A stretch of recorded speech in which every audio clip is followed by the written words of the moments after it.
Okay, guys, today we're going to talk about angle of elevation and depression. It's just a little extra step from your trigonomic trig unit when you deal with sine, cosine, and tangent. Now we're going to input some word problems and solve these, create a diagram, and then solve the problem. So let's first talk about angle of elevation and depression. It's all dealing with your line of sight. If you were to look straight across, just stand still and just look at something straight across from you, your line of sight would be right here. Okay? Now, if I was going to look at an airplane, okay, your eyes will automatically go up. So, this angle that comes from your original line of sight to your new line of sight, look at the airplane, is called an angle of elevation. Just think of elevation as going up, okay?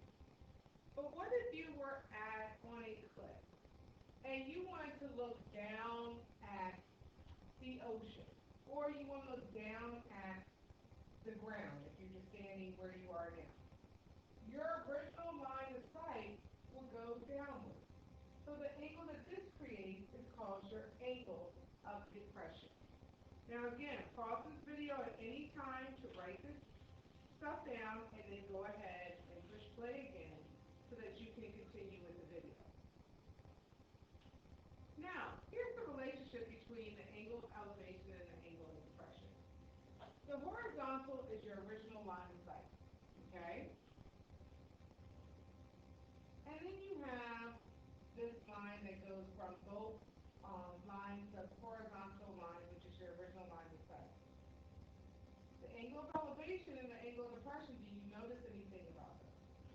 They are all also alternate interior angles.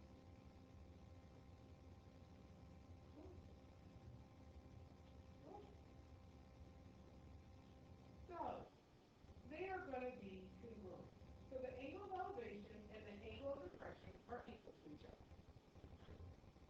So we are going to do about 3 word problems. I suggest you pause the video, write the word problem down, and then listen to what I am going to say. So you will need to pause this numerous times in order to solve the problem. So the first one says the angle of elevation of the sun measures 70 degrees. A flagpole casts a shadow 15 feet long. What is the height of the flagpole? Well, the first thing I need to do is draw a picture. So here's my flagpole, okay? And normally a flagpole, if you're talking anything, if you're talking a shadow, you're talking about something on the ground, right? So it says that the sun flagpole casts a shadow of 15 feet long. Okay? And the angle of elevation is 70 feet. Now, if we're talking about angle of elevation, we are talking about this angle right here. So it's 70. How tall, or what is the height of the pole? So we're looking for this. Now, if you wanted to create just a triangle, this would be 70, this angle would be 70, 15, and we're looking for x. Now we can do our trig ratio. Highlight the angle. Cross from the right angle is the hypotenuse. The other side you highlight is the A, and then the x gives an O. If you notice, I have a value for O and A. So, the ratio that I'm going to use is tangent. So the tangent of 70 degrees is equal to opposite over adjacent. Now, if you notice, I can just cross multiply these two. So x is equal to 15 tangent of 70 degrees. So x is equal to 41.2 feet. So that is the height of the flagpole. Your second equation, go ahead and pause and write this problem down. It says a cliff is 90 feet meters above the sea.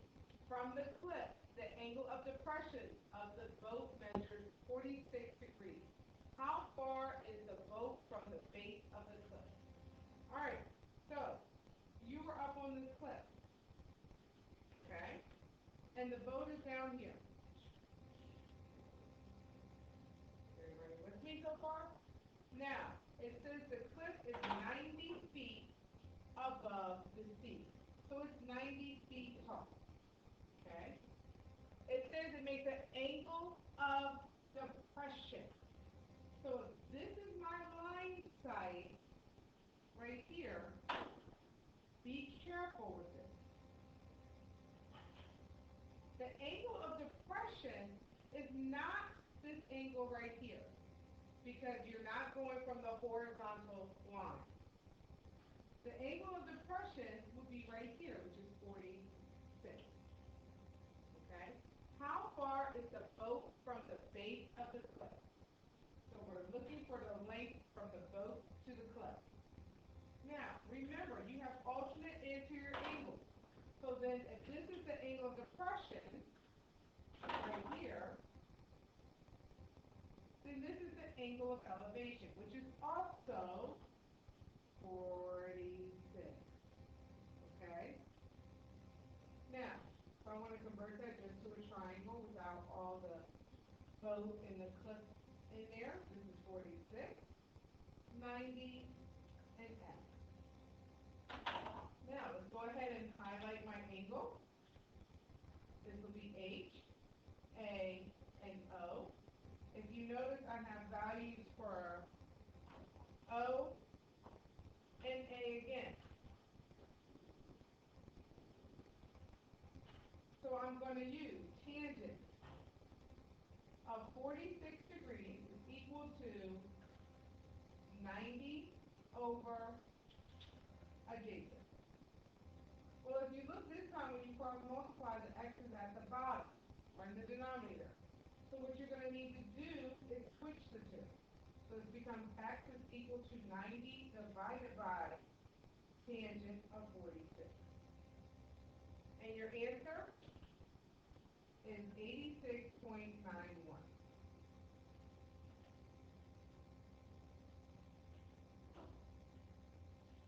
All right, last problem.